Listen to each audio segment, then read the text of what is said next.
মঙলদৈত আম আদমি পাৰ্টিৰ প্ৰতিবাদী কাৰ্যসূচী। মঙলদৈ APDCLৰ সন্মুখত আম আদমি পাৰ্টিৰ প্ৰতিবাদী কাৰ্যসূচী।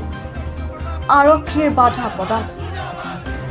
অসমৰ বিভিন্ন স্থানৰ লগতে আজি আম আদমি পাৰ্টিয়ে APDCLৰ কাৰ্যালয়ৰ সন্মুখত বহি বিভিন্ন দাবীৰ সমৰ্থনত প্ৰতিবাদী কাৰ্যসূচী ৰূপায়ণ কৰে।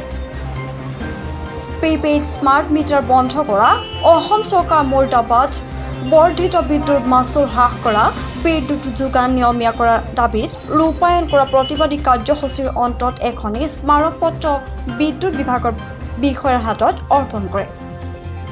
উল্লেখযোগ্য যে আম আদমি পাৰ্টিৰ সদস্যসকলে পাঞ্জাৱ আৰু হাৰিয়ানা চৰকাৰে 200 ইউনিট বিনামূলীয়াকৈ প্ৰদান কৰাৰ দৰে অসমতো বিনামূলীয়াকৰণৰ দাবী জনায়।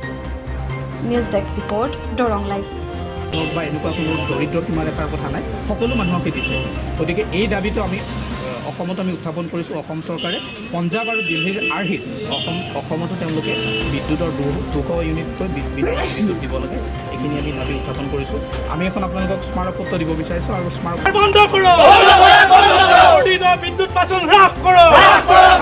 অসম চৰকাৰে শেহতীয়াকৈ যি স্মাৰ্ট মিটাৰ লগোৱাৰ এটা প্ৰক্ৰিয়া আৰম্ভ কৰিছে, এই স্মাৰ্ট মিটাৰৰ পূৰ্বতকৈ গ্ৰাহকে অধিক মাচুল ভৰিবলগীয়া হৈছে আৰু আমি বহু ক্ষেত্ৰত দেখিছোঁ যে এয়া এক গোপন অভিসন্ধি যেন আমি অনুভৱ কৰিছোঁ আৰু ৰাইজৰ পৰা আমি তেনেকুৱা মতামত লাভ কৰিছোঁ।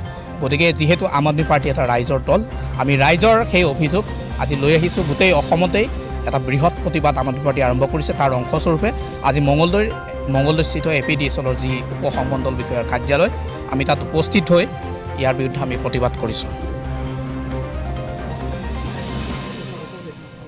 আমাৰ ইতিমধ্যে জিলাখনৰ বিভিন্ন ঠাইত প্ৰতিবাদী কাৰ্যসূচী চলি আছে। প্ৰতিটো উপসংমণ্ডল বিষয়াৰ APDCLৰ বিষয়ত আমাৰ স্মাৰকপত্ৰ দিয়াৰ কাৰ্যসূচী চলিছে। বিভিন্ন ধৰণৰ বিক্ষোভৰ কাৰ্যসূচী ইতিমধ্যে চলি আছে আৰু আমি আজি ইয়াত আহিছোঁ আমাৰ মূলতঃ দাবী স্মাৰ্ট মিটাৰ বন্ধ কৰা আৰু যি বৰ্ধিত বিদ্যুৎ মাচুল তেওঁলোকে আজি এটা কালি এটা এনেকৈ বঢ়াই আছে, এই বিদ্যুৎ মাচুল হ্ৰাস কৰিবলৈ আমি দাবী উত্থাপন কৰিছোঁ। আৰু যদি তেওঁলোকে এনেকুৱা কাম নকৰে তেতিয়াহ'লে আমি কিন্তু আম আদমি পাৰ্টিয়ে গোটেই অসমতে এক ভয়ানক আন্দোলন আমি গঢ় দি দিম।